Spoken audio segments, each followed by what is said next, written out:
would like to sign up right by the front door. And thank you so much for coming out tonight. It's really cold out there. I am going to bring up Garrett Tuft. There we go. Hello, check. Is that good? Yep. Okay. All right. Okay, we'll give this a shot here. This is recent, as recent as it gets, I guess, for what I got. Okay. I was called a stranger and I took offense to that, so I'm going to tell you what I can while I'm up here on the stand, and keep in mind what I had planned. Now, I'll preface with I don't know myself well enough to be honest, but if you can ask around, you might find yourself an onyx. In the rough, it might gleam, but it ain't no diamond, because this one's hiding from mining. So I'm an unwilling participant in an experiment to document the effects of a certain drug on a mind once consistent. But first, a little biography I'll take you through quite quickly. My father so focused and a mother so accomplished raised two boys in small towns, Midwestish. The younger of us, I guess I knew I'd always look up to my big brother too.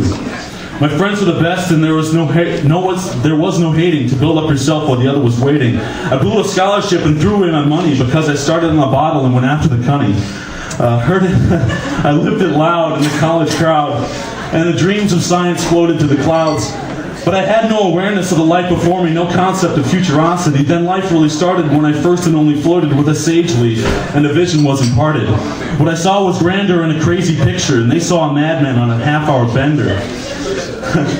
But little matter the details of that trip, but the fact of change was well worth it.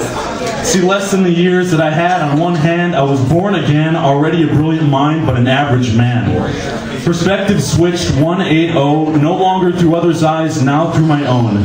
Paradoxes and catatonic logic traps, realizing suggestive truth the first time, feeling what it was to be alive, puzzles upon mazes of scarred three-dimensional crazes, forced on a mind of four-dimensional hedges, so much thought I don't intend to revisit, filed away under its forbidden.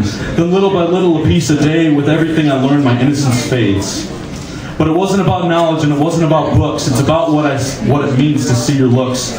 About how to get through each day when it meant that I had to say something not on my mind and act like I understood the difference between being in the street and being in the wood. About why we keep secrets and keeping my own, what to hold on to and who to disown. I wear shoes and you wear boots, there's a symbol on your back, why the color's different than others, what's the practical value in that? Always opportunities and I asked advice everywhere, I never believed you straight off, but I cross-reference with care. 5 years on, he's still alive, but a heartbeat threatens from a patient in stasis since November 2005. Still he breathes and is so aware that to open a window is a breath of fresh air, but he never knows what's in that breath, sweet and clear, the stench of death, because to see injustice in his mind is to fix it in his time. And no matter how much juice is shot to his chest, he will not wake until he knows what's best, both for himself and for the rest, and don't think that selfish or afraid of his own mortality. He's worried for his species on this side of reality. He's got too many ideas that aren't to fruition because he's stuck digging ditches or cleaning the kitchen or making maps and connecting the dots or writing half-assed articles on blood clots, chasing tail for necessary satisfaction so his eyebrows stop twitching and he looks to get some action. My first time on stage, I was in high school graduation when I had a Steppenwolf infatuation when others talked about stepping through the door of life to a redundant household of husband and wife. I read Magic Carpet Ride and had the drummer do rim shots after 18 years in sober competitive spots.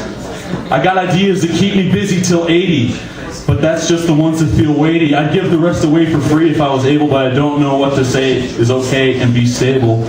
Because the truth is there are some things acceptable and some that are frowned by folks afraid their standard of living will go down. And even the slightest possibility is too much risk because the stakes are too high and the house always wins. Stick to the past, state historical fact, only go invited, but stay too late. Don't get excited, don't act so great.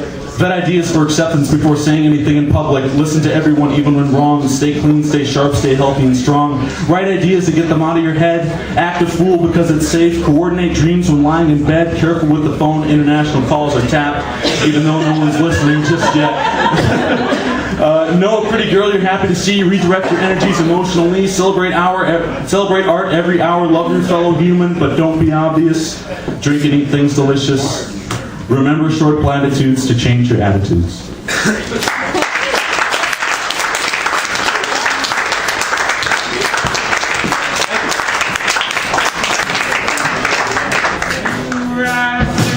Ashes laid